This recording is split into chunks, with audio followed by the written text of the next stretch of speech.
Hello there, Onion Gravy 64, CivilOnion, Daniel here, based on how you know me. And you thought you were bored before.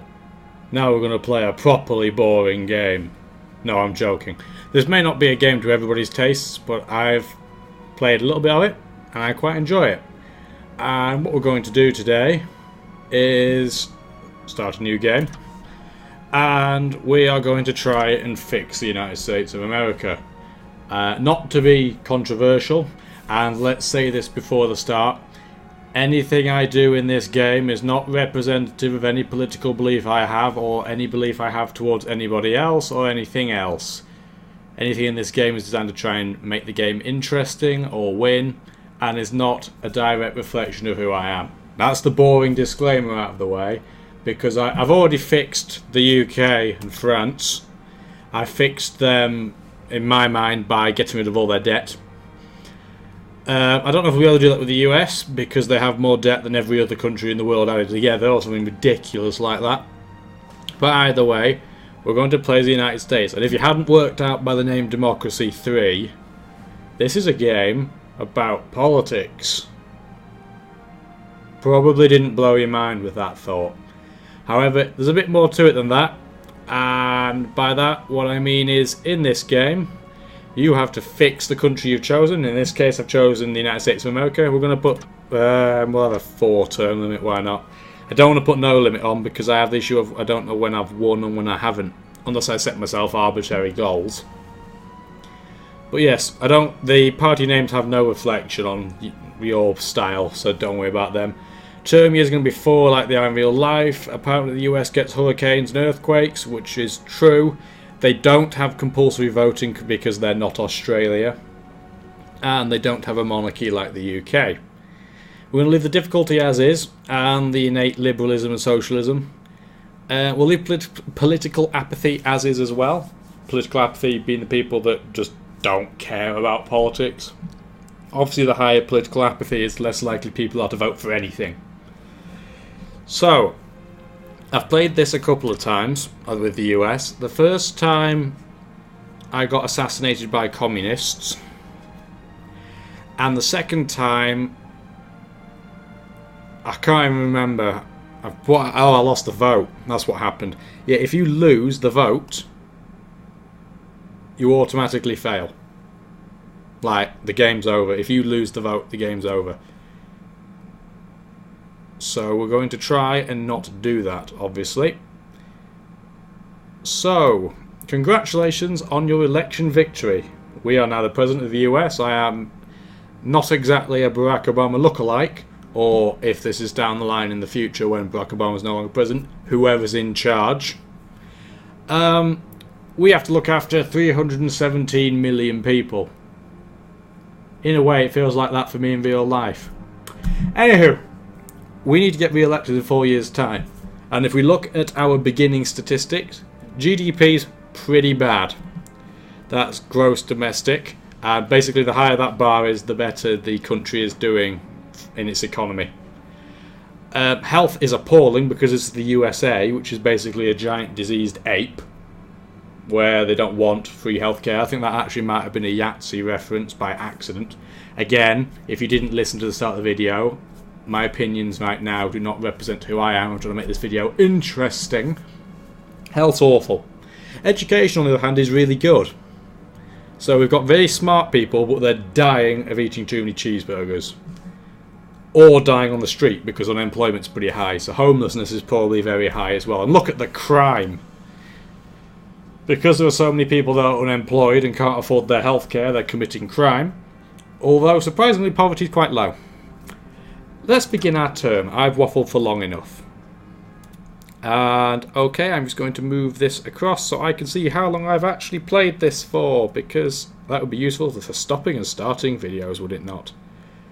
Can I quite get this all to fit in one screen? Go on. Go on, you can do it. Yes, I can. Excellent. Okay. Now, you may look at this screen when you're first playing this game yourself, or you're looking at it now watching me play and think, what the bugger cripes is going on? Because it looks like you're just being attacked by a very unusual version of the chicken pox. anything in blue is a statistic. You can't do anything with that, it just gives you information. So for example, if we look at this one, we have racial tension. And when I've highlighted it, you're probably not thinking, what the hell's going on? Let's just take racial tension as a topic in and of itself. The green arrows means they are causing racial tension.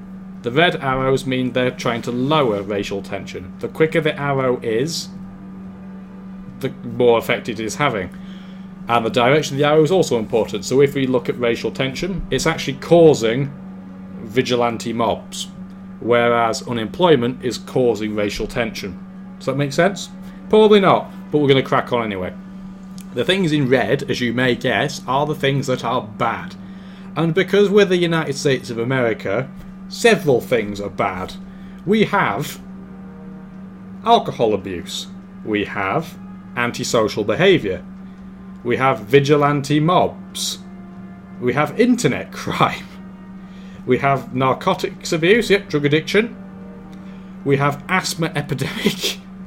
We also have, bizarrely, a skills shortage, despite the fact that our education is really high. We have pollution. And to top it all off, we have homelessness.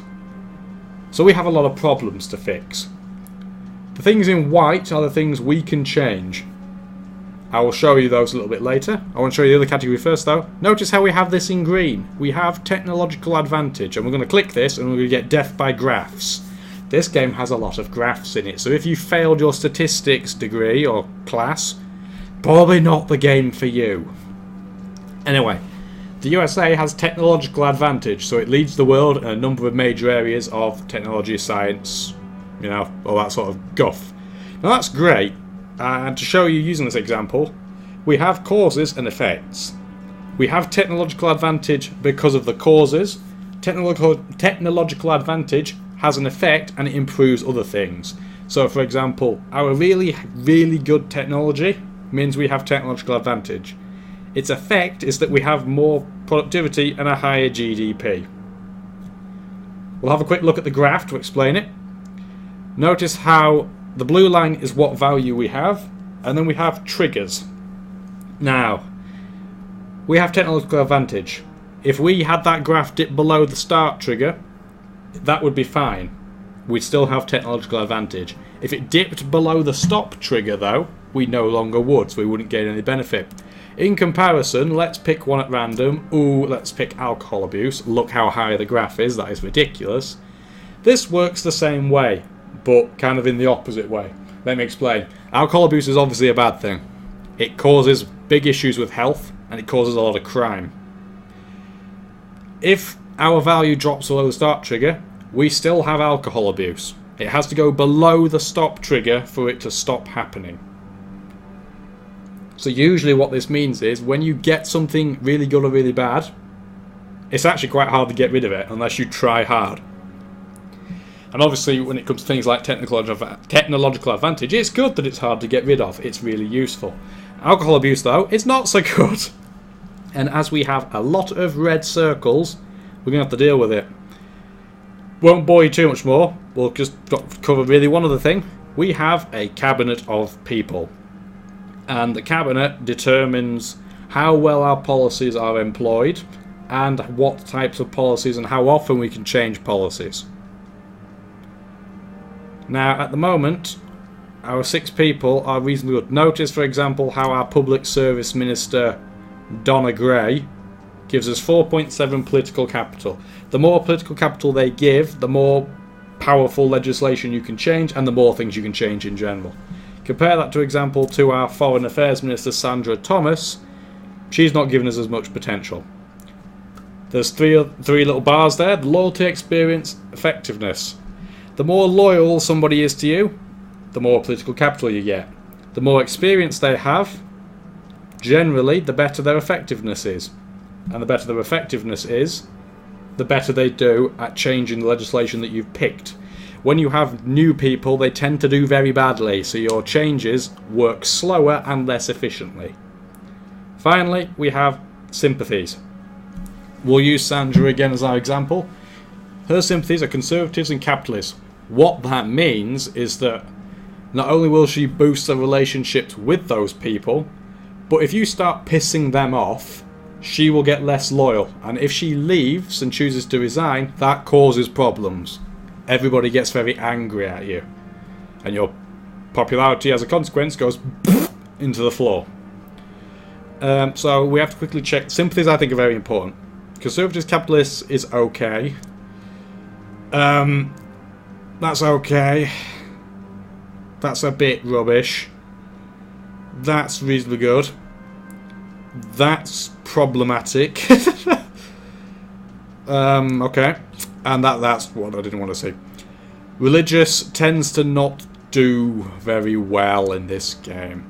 Because can you see all these different types of people that we have bars for in the middle of the screen?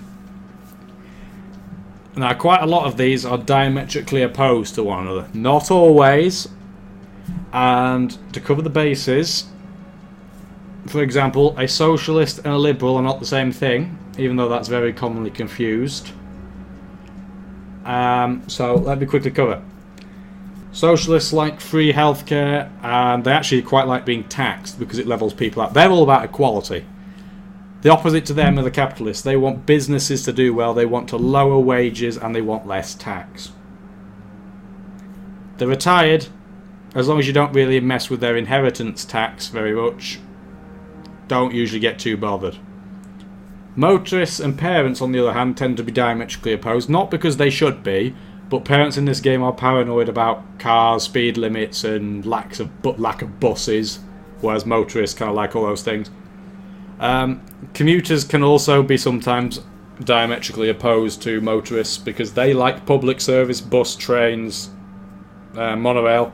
Motorists don't generally like those things. Well, if they get invested more, they don't. Sometimes they do. Notice how this is very hard to explain because it's a complicated game. I won't get into all the topics and all the groups because we'd be here till Christmas. But what I'm going to try and do, now as we know, without stereotyping too much, the United States of America is quite heavily religious, quite heavily conservative, and has a very large and growing ethnic minority population. I don't know, I think I might just try and make them a load of environmentalists. Just to see if it works. Because, like I said, I've been killed several times. I've been assassinated by socialists and I've failed the vote. And I might just completely fail this time as well. We'll see. But now I've gone through all that guff, I think I'll save it till the next video, okay? So, I will see you all next time. Don't forget to like, subscribe, comment, blah blah blah blah blah. I'll see you all next time.